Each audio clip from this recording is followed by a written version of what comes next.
I don't just bring this stuff up because I care about you having money. That's not really even the main point.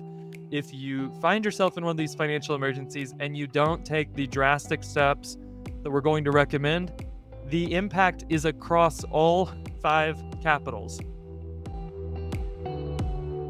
Run your home and your dough like a biblical boss. Top of the morning to you, Steven. How's the voice? You might be able to pick up from the way that I speak that there have been some illnesses that have made their way through my home. I know that's true for you too. How's it going over there? We're mostly recovered. I told my wife yesterday. I've I've even resorted to things like looking into the benefits of marshmallow root to deal with the persistent cough. Um, Oh, you have the persistent cough like me. yeah, well, mine, I mean, it's been a solid 4 weeks since I was actually ill, but I'll still go through some fits. So I have a lot of sympathy for where you are based on what I hear through your microphone today. Okay, what in the world is a marshmallow root? Are you going to start rubbing oregano oil on your children's feet? No, this is how I know our phones are always listening, even to our medical conditions, because it hears me cough, and then the next thing you know, I open up Apple and it says, "Explore the benefits of marshmallow root for addressing persistent You've cough." got to be kidding. And did I click it? Of course I clicked it because I was interested, and it said that it only lasts for like 15 or 20 minutes, so not long enough to get through an episode of Abraham's Wallet, which is why I have my desk side bag of the disgusting Halls relief Do drops. you find the Halls to be the most effective cough drop? Because I'm always a Ricola guy. See, I think Ricola tastes they're not disgusting enough to work. Oh, I see. Halls is truly revolting because they're full of the menthol. Okay, okay. Um, but yeah, I'm so fired up about this one that I've got to just jump in, Stephen. I Okay, tell us what was how did the bee get under your bonnet? How did you say, "We're going to spend a day talking about being in the financial emergency zone?" yeah, I'm gonna tell you some stories that are all either actual individual people's stories or in every single story I'm going to tell, it's not one person. So, people that listen probably know I'm a financial planner. I talk to families in all sorts of scenarios. Some of them are just dealing with massive piles of multi-generational wealth. Other people are they have their little backpacking shovel out and they're trying to dig out of a bad situation and everything in between.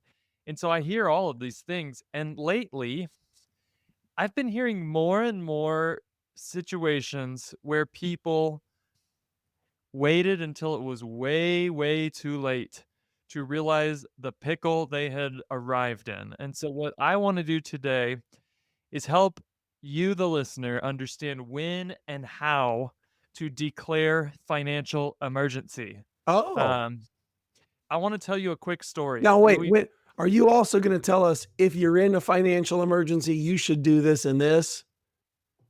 We're going to figure out, am I in one? And if I am, what do I do? And then if you've reached this point, you're no longer in a financial emergency. And I'm even gonna tell you how people go back and forth on this and how to make sure you don't get out of it just to fall back into it, Oh, 18 I months love later. it. Solve this problem. Do you think this is a problem that many Americans have? I I think everybody will brush closer than they think Okay. to financial emergency at some point in their life. So if you're hearing this and you're going, I'm 24 and I just never had a situation like that. There's a good chance that you this is still going to be relevant to you because you don't have to fall into the pit to go, "Oh, we are a little closer to the edge of the chasm here than I realized." It's a good thing to know where it is. I just want you to all know where it is because most people realize the location of the pit when they have already fallen about 15 feet down the Okay, bottom of okay, good.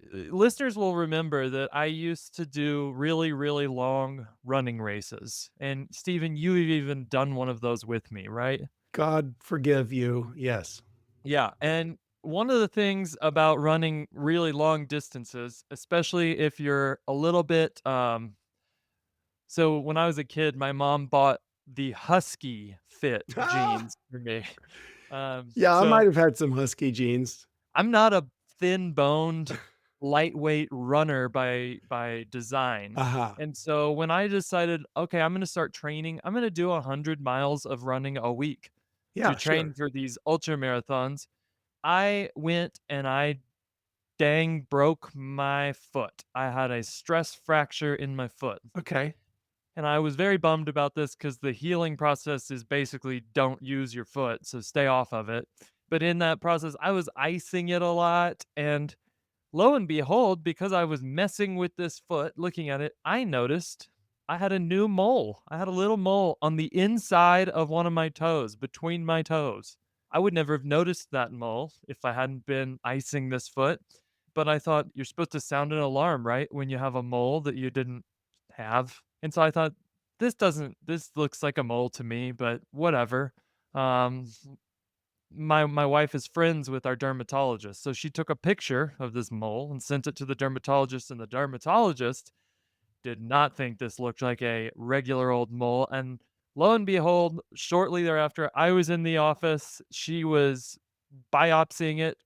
She's like, "We should just rule out anything bad." She calls me back and says, "We did not rule out anything bad, we ruled it in, Ugh. and you're gonna need a surgical procedure. They're going to go all the way down to the bone on that toe, and blah, blah, blah." Long story short, I had that thing removed, and it was, the type of thing that they said, "Look, thank God you caught this, because we've got it. No problems going forward, but if you had waited just a little longer, you might have lost your whole toe.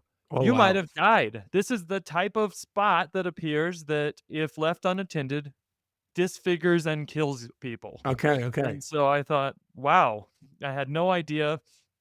And the reason that I'm opening with that is because I think there's a lot of financial situations that people fall into where they go, "Yeah, I mean, I should get this checked up maybe, but Right, it's not a big deal. It's just a little spot on my right. financial record." And so I'm gonna give you, 4 scenarios to just illustrate what I mean. Scenario number 1, you lost your job, but you're not an idiot. You had a 6-month emergency fund. Good job. You've got expenses saved. And you've been a high demand kind of guy for your whole career, so you're not worried. Spending goes on as usual. You've got 6 months to go find a new job. And after about 3 months, you're still looking for a job. But okay, I've still got 3 months. And then we've only got 1 month of emergency fund left, and I'm still looking for a job. Can I tap into my retirement accounts? What do I do here? Um, Common scenario. Even though we're not talking about some jackwagon who ran off and bought us something they couldn't afford or whatever. This is a common scenario. So that person is very close to disaster and needs to be declaring financial emergency. Oh, they can see the financial emergency zone from where they are. They're in it, Oh, and they let themselves get boiled in the pot like the frog because they thought, "Well, I'm protected, I'm fine." Okay, number 2, you've gone through your financial planning process here with Mark Parrott, and you have a budget that he says, "That budget looks great. It jives with the plan we've made. That spending looks great." But when you sent it to him, you knew that you don't actually track your spending, and, it was probably an optimistic estimate of how much you spend on stuff. I'm gonna guess that happens quite a bit. Yeah, of course. And so you've had a couple unexpected expenses come up. It was Christmas and a busy season where it was just easier to get takeout every night instead of make food at home. And you wake up and you notice there's a $5,000 balance on your credit card Oops. and you haven't paid it in a couple months. and you just started working on a long-term financial plan, so you actually don't have an emergency fund or any assets other than your 401k at work. Um, you are in a financial emergency. It's time to declare financial emergency. Wow. Okay, scenario 3, totally different. You make a boatload of money compared to where you were 3 years ago. Aha. A new job, let's say, has just totally shifted your financial reality. And before, you actually had to budget or you'd run out. So you had to budget, but you don't have to budget anymore. And you even went out and you bought some new assets when you got this job. You know, it was time to finally get that fancy car or a vacation home. And you don't worry too much about all this spending because, man, your prospects, the star is bright now, but the future is even brighter. Yeah, Um, yeah. you are very close to financial emergency. Ooh, that's a Okay. hot take right there. And lastly, you got a late start financially. Let's say you didn't start saving until you were in your 50s, but Oh, you've got a solid plan now. And as long as you can work until you're 67 or so, which seems reasonable, you're super healthy, then you can catch up enough to fund your needs for the long term. But then you get a call and it's bad news. There's something that the doctor has to say to you that is not happy. you get some Uh, toe news. well, you get the yeah, you're in a financial emergency now. The thing you counted on to provide for your future, which was another 15 or 20 years of work, may be impossible. So these are all people that are either in or right on the edge of financial disaster, and my guess is a lot of them have no idea how Okay. close they are. Okay. Great. So I think one of the most common ones that I want to kind of focus in on is it kind of pops into a lot of these, which is it could be the high income person who doesn't mind racking up real debt on things, or even if they buy their $1 million lake house in cash, that's an asset that's going to take some money to keep it functioning. Or they're spending a little extra here and there, and it's not a big purchase. It's just a little more than we make, and it goes on the credit card, and it's not that much. Or I lost my job and the emergency fund's out. Am I supposed to start running up the credit card now? What else do I do? A lot of these scenarios result in the same outcome, which is people ending up with consumer debt, credit card debt. What do you think the average credit card debt is for people who have a credit card balance in our country? Boy, I Meaning should know this. meaning they don't pay it off every month. I don't expect you to know because I didn't know, but, just give me a guess. Um, 25,000. It's a lot less than that. Oh, okay, So it's good. only Oh, wow. $7,236 right now. I'm delighted. So I think that this is where it gets really, problematic is people in my example, it was a $5,000 credit card debt. Well, $5,000 is not nothing, but it doesn't feel like a scary, humongous number. It doesn't feel like a life ender. Right, I don't owe $1,000,000. So, what I did is I looked at this situation, said, "If you just had that average American credit card debt, $7,236, and you didn't make any payments." Now, obviously, if you didn't make any payments, you're gonna get hit with late penalties, and it's eventually gonna ruin your credit and all sorts of things. Oh, no. But if we just ignore that, average interest rate on these credit cards that have balances is right 19, about huh? 19%, Higher. 24%. It's 20, right at 20%, so you're close. So what would happen if we could just imagine that that debt just was allowed to grow? Not good. Well, after 10 years, Oh, no. your balance is now Oh, $50,000. no.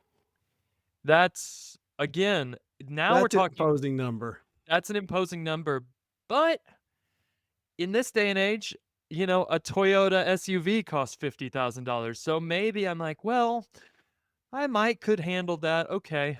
After another 10 years, Oh, no. it's 335,000. Are you serious? and in 7 more years, it's 1,000,000. No way.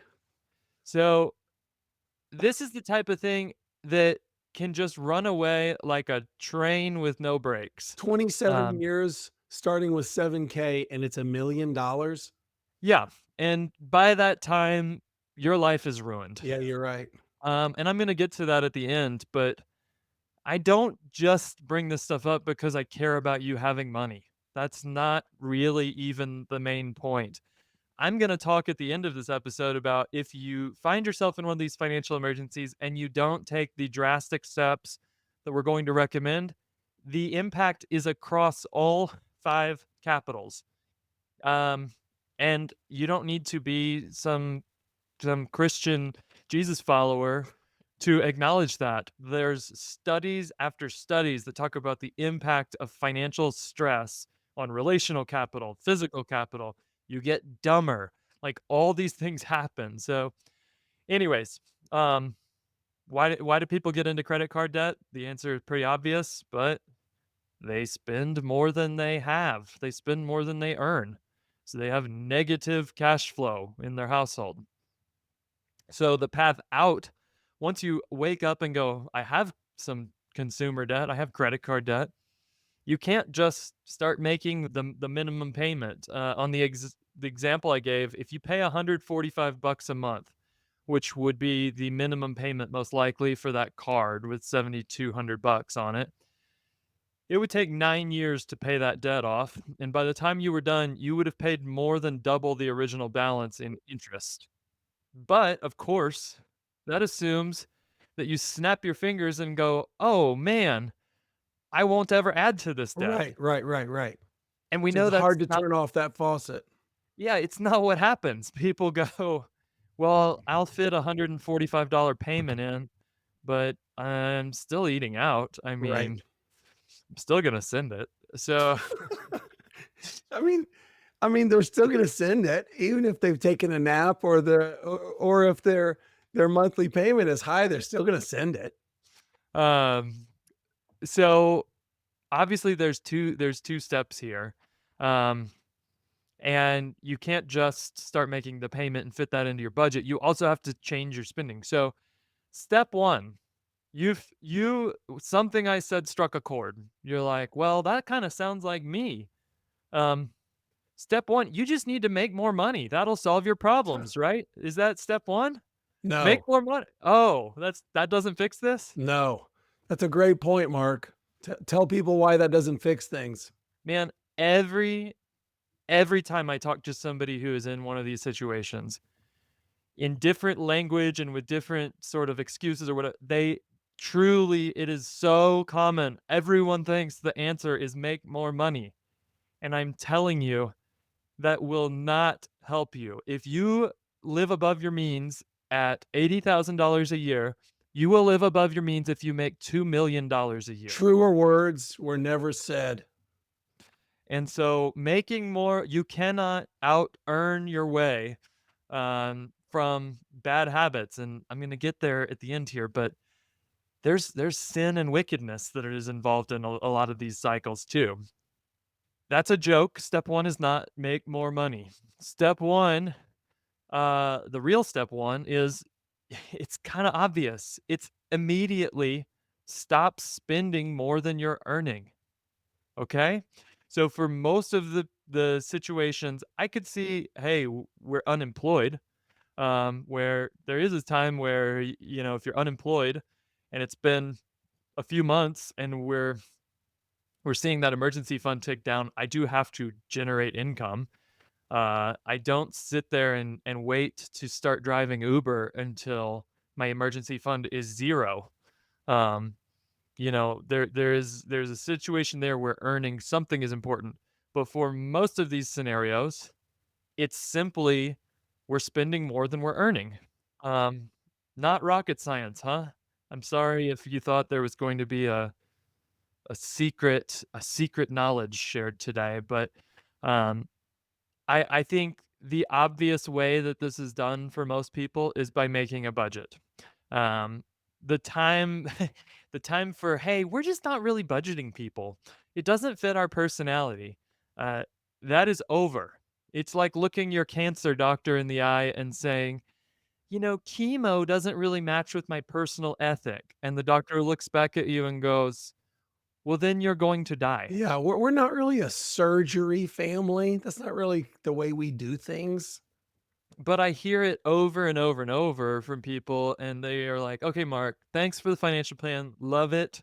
Uh, and I go, "It's all totally pretend if the spending numbers you gave me are not true." And that is just as true of families, again, who are making seven-figure incomes as it is of families who are living on average or even below average incomes. Everybody's plan is totally pretend if they aren't aware of what they're spending. And some families are just frugal and their natural inclination is to spend way less than they make. Yeah. So they're not in this situation. But most of us, our natural inclination is to say, well, there's money in the checking account. I've got access. I think I'm okay. This guy's telling me I need to have a budget, but that sounds like a drag. Yeah. It's So so important, Mark, that when a husband and wife are having this conversation about their spending habits, I think it's so important for them to say and believe that to turn down the spending, to get the budget under control so that the numbers are in the black every month, for them to say and believe this is the path to wealth. This is the path to prosperity, turning down our spending and having a smaller life. It feels like we're losing. I think that's so important as people feel like, well, we didn't we lose if we don't get to go out for steaks once a week? We love to go out for steaks once a week. Oh, if we're losing that, we're kind of we're living a lesser life. And it's so important to go, no, this is the road to wealth. This is a better life that we're living. And I think having that turning that switch in your brain makes all the difference. If you are in your lean years, if you're a newly married couple and you've got a baby in arms and one on the way, and you feel like, man, we are pinching to make it through. You're probably at the low end of your earning power. You're probably at the low end of your savings, etc. You must you must figure out how to be in the black even when you're at low tide for income as a young person. And I think back to I guess we would have to attribute this to my fastidious mother of German heritage, that when I was living overseas as a missionary and my tax returns were $9,000 and $11,000 those 2 years, I remember saving enough to go because I lived in Northern England, saving enough to be able to take weekend trips to Ireland and to be able to go over into France to look around and have some, have a little historical enrichment. I look back on that and go, how in the world did I do that? There was nothing to live on. How did I save up money for traveling? But it was the way that I had thought from the time I was in college. I mean, I was working by the time I was 15, saving money, and in college, I would never have thought, boy, there was a threat from my parents. If you abuse this credit card, it's going to be pulled out of your hands so fast. I didn't know it at the time, but in those lean years, I was on the path to wealth. I didn't know it, but all I was doing was living below my means. Anyways, I think that's such an important point that you're making. yeah. Um, so you're gonna make a budget and you're going to actually have a plan to track it and to spend less than you make, okay? That's non-negotiable for most of you that are feeling like, "Oh, I might be in this situation." Uh, Number 2 is you destroy the things that are making it impossible for that to work. Oh, So, you cut up the credit cards. oh, I it's so weird to me how people who have struggled with this, like, I don't meet very many alcoholics who go, "I do keep a little booze in the house."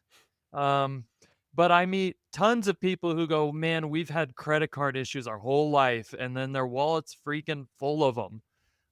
Yeah. I'm super pro credit card. I use credit cards for everything, and if it's ever an issue, I'm destroying them. No questions asked, but it's not just credit cards, like, I talked about assets.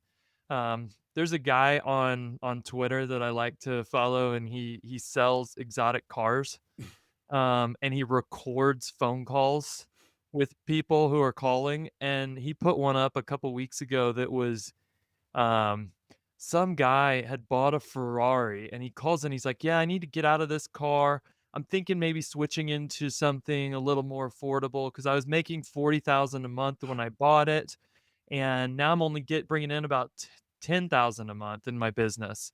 And the guy's like, "Well, what do you owe on the car?" He's like, "Well, I financed it at 100% and I paid 750,000 for the car." Oh, And the guy's like, I just basically need to get out of it." And the car dealer's like, "It's worth 500, man. You're screwed. There's nothing that can help you."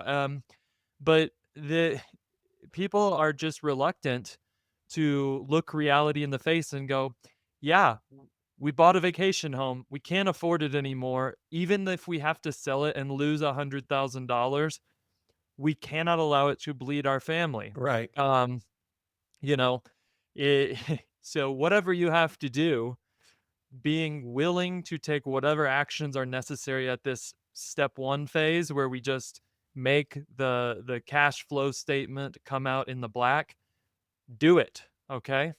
Yeah. Um, and I think one of the steps in this phase is repenting of your sinful mismanagement. Wow, that's a great point. Spending more than you brought in is usually sin. And you might go, "Mark, you're picking on the poor guy who got diagnosed with cancer.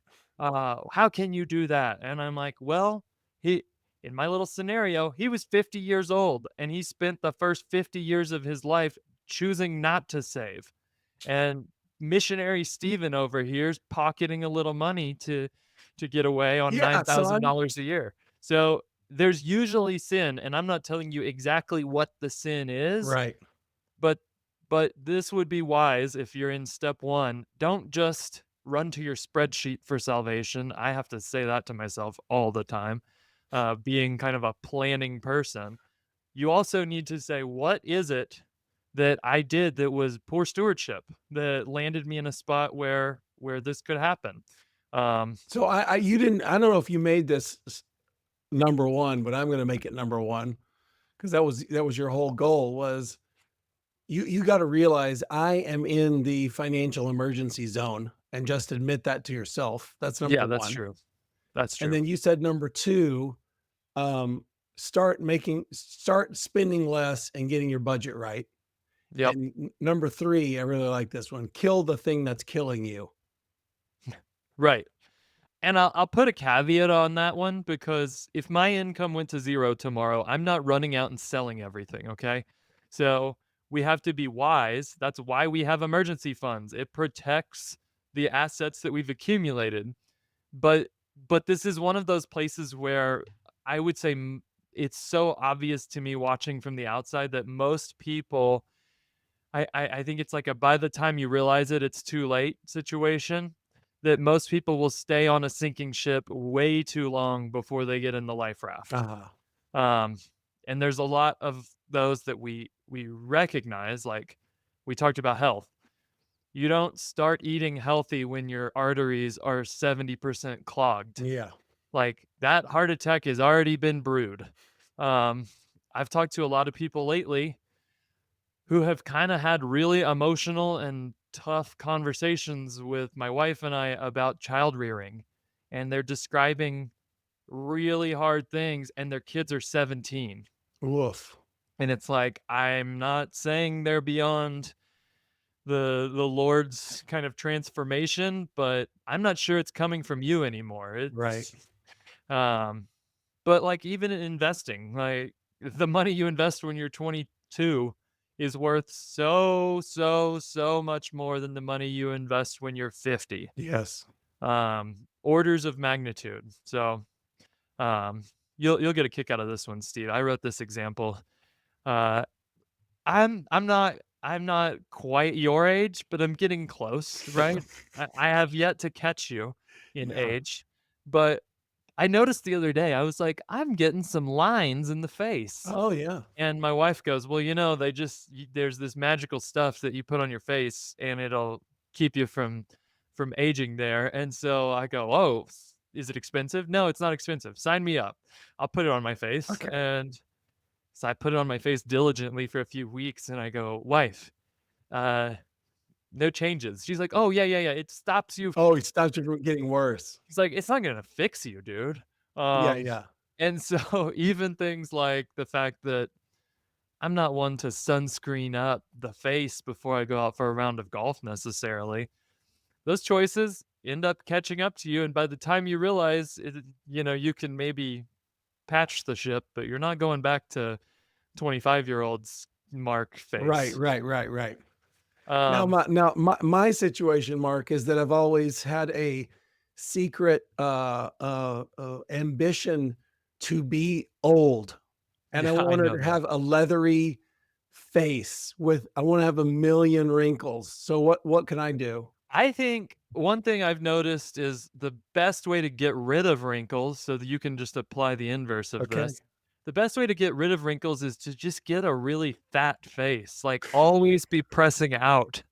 Um, and so that's my plan over time is just to really press that skin tight. Smart, smart, so that you just break out any of the wrinkles. That's Yeah, good. yeah, yeah. Um, Here's the second big phase, if you want to call it like phase one was all about acknowledging the problem and And tourniqueting the problem, staunching the flow of trouble. I love the metaphor there because a Okay. tourniquet is really helpful if your leg gets blown off in the battlefield. It's not a great long-term solution. Right. Um, so step 2, we've said, "Okay, we're not going to keep adding to the credit card debt. We're not gonna keep compounding the problems. Now we have to take back the ground that has been lost." Yeah. So sometimes in step 1, you had to take drastic measures. I'd say it happens. People go, I know this is going to cost me penalties and taxes and fees, but I got to take money out of my retirement plan because otherwise this credit card train is going to run away from me. So you stopped, you stopped the bleeding on the battlefield, but you could still die before the war is over because while you can afford to pay your bills today, you're not going to be able to pay them in 15 years when you can't work anymore. So we've got to figure out a plan to replenish there. Um, and you've also, like I talked about before, you've got to have a plan for paying back toxic debt in a timely manner. Um, I'm not going to go into the nitty gritty about how to repay a credit card. There's a ton of calculators. If you Google credit card repayment calculator, you'll find a ton that can help you figure out like what kind of payment could I make to pay this off in a reasonable amount of time with the minimum interest. And that should be a part of your budgeting process. Um, but you can also use some tools, like you could consolidate debts to better terms. Like I see a lot of people that will roll their 20% credit card into a card that has 0% interest for the first 18 months. Um, you can do that. Beware that there's some risks. Like you take a big happy breath and go, oh, 0% interest for 18 months, and now all of a sudden we don't feel much urgency to pay that Right. off, and 18 months later, guess what? They don't give you that 0% interest because they think Right. the person's great at paying off credit cards. They give you that because 'cause they're like, "It goes to 27% after Right. 18 months." One thing I see people do sometimes is they make mistakes when they're restructuring debt, and they'll take short-term debt, like a car loan, and they'll say, "I made a mistake, I bought this car, and I'm underwater on it, and I'm for whatever reason, I'm not willing to just take my medicine and sell it for a loss. So, look, I've got this home equity line of credit over here, and it has a relatively low interest rate, Oh, no. and it is stretched out over 30 years. So my Oh, car payment no. can go from $1,200 a month down to 250. Oh. But what they've done is they've taken short-term debt and made it very long-term. So, Yes. cars depreciate. They become worth less and less. Homes appreciate. We've talked about good debt and bad debt before, but that's one of the reasons we don't recommend using long-term debt for an asset that has not got long-term value. Um, you also are if you do something like roll your car payment into your home payment, you're turning debt that's secured against a car. So worst case scenario, you stop paying it and the repo man shows up at your door and puts your car on a tow truck. That's bad, but it's not the worst thing that could happen. I could think a lot worse thing that could happen is you stop paying on your home equity line of credit and you don't live in that house anymore. When you stop paying that loan, it belongs to the bank. Um, so you don't want to take debt that's secured against a small depreciating asset and put a large appreciating asset at risk for it. Yeah, that makes sense. Let me ask you a question, Mark. When people are trying to take a good hard look at consumer debt and they go, I got to deal with this credit card and this needs to be job one and we've got to rejigger our budget, et cetera. Do you have a rule of thumb for people who I know that one of their questions is going to be, well, okay, we got a couple in their late 20s. They're at that 7,000 credit card number. It keeps going up incrementally every month. And they go, I think we might be in the emergency zone. I think we might have to do something about this. Are you saying that they should stop all other investing with their money to be able to address this? With credit cards, of course, the unsatisfying answer in financial planning is it always depends. But Yeah, yeah. generally speaking, when there's credit card debt, I'm pointing all the guns at that. Okay. Um, if you did something really, really chuckleheaded and went to one of those used car lots where they make loans for 20% interest, then it's the same as a credit card debt, right? Like, Right. so when there's toxic debt, it needs to be killed quickly. Now, other debts like mortgages or a reasonable car payment, those we can go, oh, we can work those into a long term plan. We don't Yeah. necessarily need to stop everything there. I'll just say that most people who tap into long term assets in an emergency, whether that's their brokerage account or retirement accounts or things like that, they do struggle to get back to where they started, much less to resume building for the long term. And this can be a doorway for poverty to enter your family. It just happens that people go, well, we can trace it back to 1987 when we had to use our retirement account and we kind of just resigned ourselves to when we retire, we're just living on our social security after that. And that means we can't, go visit the grandkids and we're on a diet of government cheese for the rest of our lives. That's why I'm warning you about this stuff. Um, I will say there's some encouragement. Nobody's beyond fixing here. I've worked with families who have gone through this wash rinse cycle multiple times where they're like, "We got out of it." And then we check in 18 months later, we're back in it. We borrowed more on our credit card and we're stuck again. And now we don't have a bailout. Um, and I've worked with those families that have done that a few times and then eventually did figure it out. I just don't think you have to experience that pain to get it right. Like you could go, man, we thought we were in pretty good shape, but we might have some risk that we aren't aware of. And that's why I'm kind of giving you these these indicators that aren't what Dave Ramsey will tell you. He'll say like, "Well, you need that $1,500 fund and then you need 3 months and then you're good. Go buy a boat." I would just say as your financial situation becomes more complex and there's maybe more assets, everything costs more to run, which means you need more of a backstop. And you should be constantly checking in on that. Okay, I don't want us to walk around worried and looking to our money as if it's going to protect us, but you should be constantly checking in on is the backstop I have against some really bad scenarios still sufficient?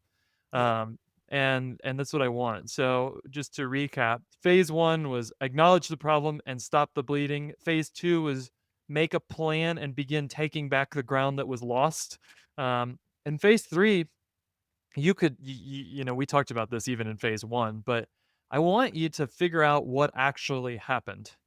Hmm. So What was the cause? Was it laziness? Hey, we never were willing to take responsibility and pay attention. So we let little cuts eat us up until they became a big thing.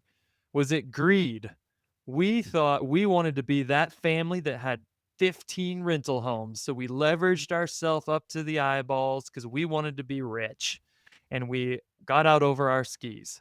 Was it a lack of skill? I talked to people who were like, Mark, I had a lot of money and I invested it all myself. And I heard these hot tips from my coworker, and it all is nothing now.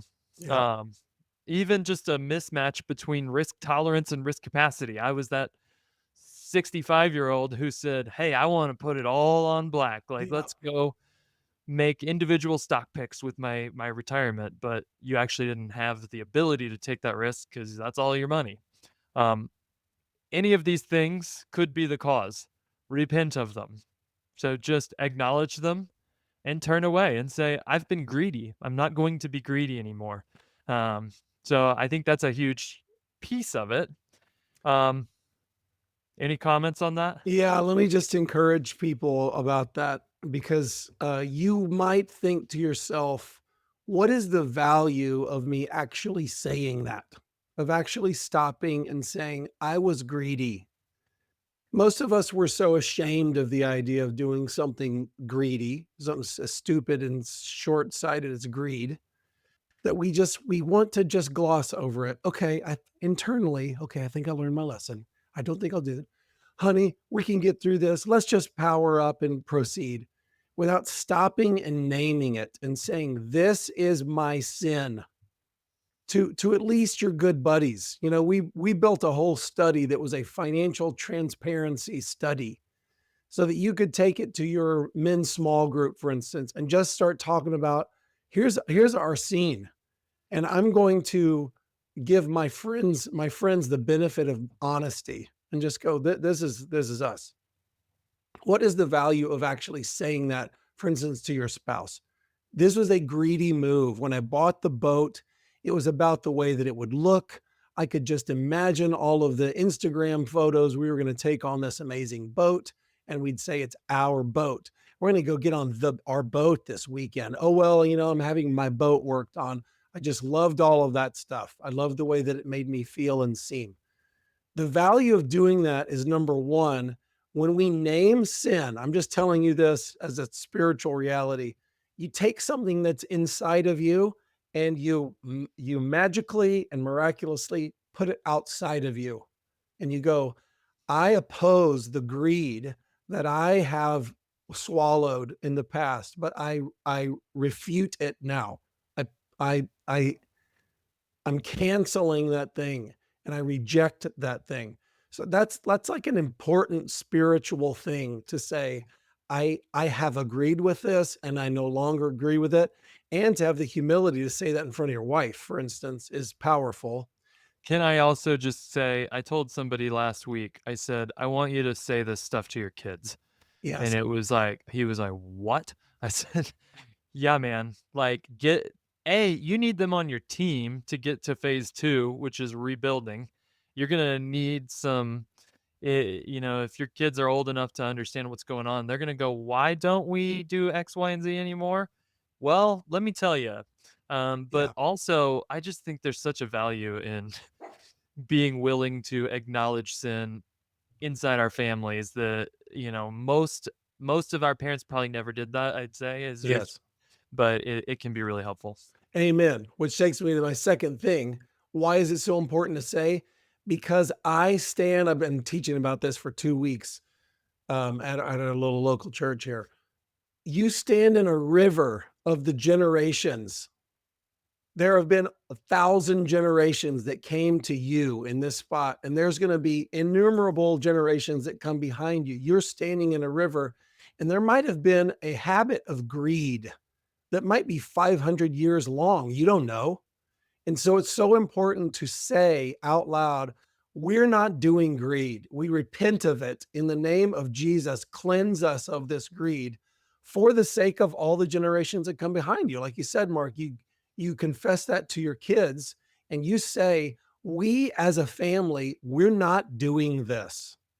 So we're going to have our sensors up. Whenever greed comes calling with our family, we'll never do it because it leads to death. And you're saving your kids by saying that for them to go, oh, we were in financial trouble because dad was greedy about a boat. And oh, we could be in a different place. Oh, note to self, greed is harmful.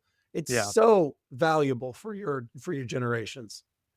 Yeah, so if phase 3 is figure out what happened, obviously there's naming and repenting, but then once you have figured out what happened, like you said, Steven, there's 2 things I want you to also consider doing. One is ask the question, what systems have to be in place so that I have success here in the future? I promise you that you'll repeat the cycle. If you even if you get back to even, unless you take this step. So if like I said, the alcoholic doesn't keep booze in the cabinet. The person who's lost 150 pounds doesn't leave Bluebell in the fridge.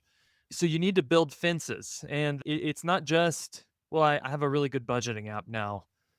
That's probably not enough because there's probably something underneath what led to the problem, and it could be, man, we're lazy, so we need accountability. And that kind of takes me to my last piece here, which is you probably need a team that's more than just you and your wife. Um, it could be professional help. Um, it's certainly your community of faith. Um, and eventually, it's, I think, your family. Like we said, getting kids on board makes this not the dark, shadowy place, but actually teaches them that our family is going somewhere and we're going to unearth sin as we go and chuck it out the window so that we can continue towards our destination. So, having a team, I think the transparency guide is a great tool for identifying that. It's possible that you're going to take some fits and starts with this. Oh, I talked to this guy and I thought he was going to be helpful, and he turns out to be just as jacked up as me. Like, I can love him, but he's probably not my financial guide in the future. Um, so that's kind of my phase 3. The big takeaways, though, that I want you to hear. One, if you feel a little suspicious that you might be, maybe you're definitely not in the middle of financial emergency, but you might be at risk. You go, huh, yeah, I could see how we could come a little closer than we thought to that chasm. I'm telling you, you're probably much closer than you think. And the time to take action is now. It is not after half of the Titanic is underwater. Um, and I said it at the beginning, but like the reason I care is because a financial emergency can do much more than break your money. Um, it's a cancer that will munch your whole family up if you leave it unaddressed. And I have some statistics to prove it. 41% of divorces cite financial stress as a primary motivating factor. Couples who argue about money at least once a week have a 30% increased chance of getting a divorce. Um, High financial stress doubles your risk of depression and anxiety. And I would say to somebody, if you're like one of these happy go lucky people who's like, I'm running out of money, but I'm not sweating it, man. I just trust the Lord. I would just say, just wait. Eventually, financial stress as it mounts will get you, and you will feel anxious about it. Even like pure physical stuff, financial stress doubles the annual risk of ulcers, digestive issues. It triples your risk of having a heart attack, getting migraines, or having insomnia. Um, and if you can't sleep, there's all sorts of stuff about how that impacts your ability to complete basic intellectual tasks. Like, you might get fired. Um, People who report being in financial stress have low academic performance in their children. Like, there's a correlation there. And being in the poverty category in the United States, which is, again, where this leads. If you have 10 grand in credit card debt and you do nothing, you're headed to poverty. And once you get there, it's a 15-year shorter lifespan in the United States if you're just in that economic category. So you might say, poverty, Mark, please, let's be reasonable. I've got an average amount of credit card debt. It's not that bad.